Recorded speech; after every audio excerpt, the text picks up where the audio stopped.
While there are some prophecies in the Bible that are complex, they are not complicated. And I think that we need to differentiate between what is complex versus complications that people kind of insert, maybe subconsciously or unconsciously, and create stumbling blocks to learning and to understanding. One of the things that has come up recently is a question I've gotten from multiple people saying, if we were to use 360-day years to count from the going forth of the commandment to restore and to build Jerusalem unto the Messiah, the Prince, for Daniel 9:25, how can we calculate into the future if we're not presently using 360-day years? Daniel's 70 weeks prophecy is based on Leviticus 25's land Sabbaths. That was an established pattern that it drew off of when the going forth of the commandment was given in the 20th year of the reign of Artaxerxes in the month Nisan. It was an established pattern. And part of I guess some of the data points that I've used have been not only to find the beginning and to construct the timeline, but then to also insert other Jubilee years on there to make sure that we're counting correctly. It's an established pattern that it draws off of. And it didn't there is no command. Please read Leviticus 25. There is no specific command to count a specific number of days per year. Where that is drawn into, where that becomes important, is specifically and solely for Daniel's 70 weeks of years. And you wouldn't even know that for the first 69 offhand. You back into it based on the fact that it's one prophecy of 70 weeks. And the 70th week, per Daniel 12 and the book of Revelation, is calculated on 360-day years. The second half of the 70th week is counted as 1,260 days, a time times it in half, and 42 months. That tells you 12 months of 30-day months per year. And so if it applies to any part of the 70 weeks prophecy, it applies to the whole of the 70 weeks prophecy. And then you would apply that same logic to the first period of 69 weeks of year, 69 sevens, and you would see, I need to I need to convert it to a day count and then plug it back into the Gregorian calendar to see how that would work out.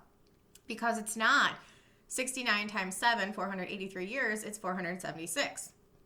So there is a required conversion to do to find the going forth of the commandment to restore and to build Jerusalem unto the Messiah the Prince.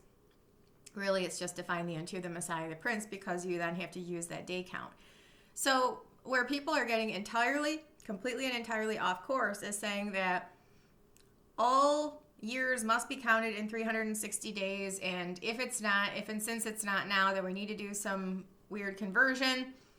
No, dudes. The weeks of years, Nisan 10. So Nisan 10, whenever Nisan 10 was declared head of the year, that's when a new year started.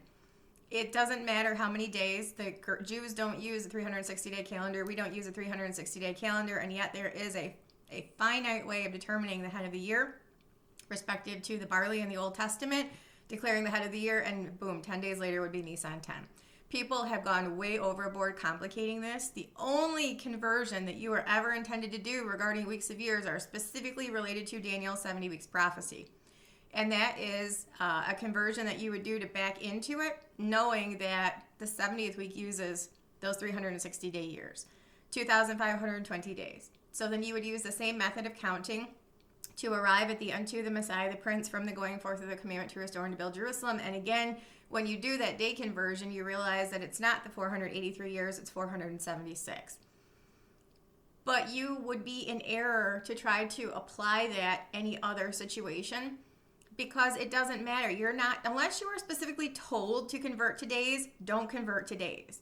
This is the thing, is like, it will tell you how to do what you need to do in order to arrive at the correct conclusion.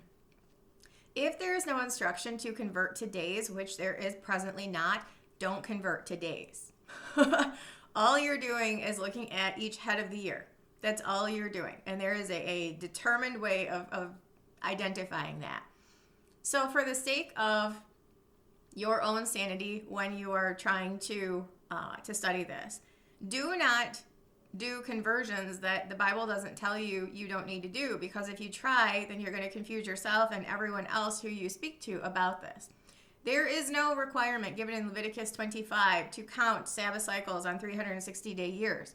There is a specific command per Daniel 9:24 through 27 to count the 70 weeks of Daniel, which borrow from the land Sabbaths by 360-day years. So there is a necessary conversion there. If you are not inside of Daniel's 70 weeks prophecy, there is no reason, and we frankly have no business trying to do an unnecessary conversion because it's irrelevant. It is unnecessary, it is irrelevant, and it adds complication that doesn't need to exist. And then I got people saying, well, you're wrong because you're not counting the right number of days. Nobody said to count days. Therefore, I'm not. I'm counting each year from a Nisan 10 date. And again, that is readily identifiable based on the way in which the Jewish calendar is structured. So please don't do that which you have not instructed to do. From 445 BC to 32 AD and from presumably 2025 to 2032, count by 360-day years. That's what you need to do in order to get the correct start, middle, beginning, ending, all that stuff. If you are not in those time periods and you are not talking about Daniel's 70 weeks prophecy, don't do that. That would be ridiculous to do. Don't do that. It would be complicating to do. Don't do that. It would be confusing to do. Don't do that. Don't do that.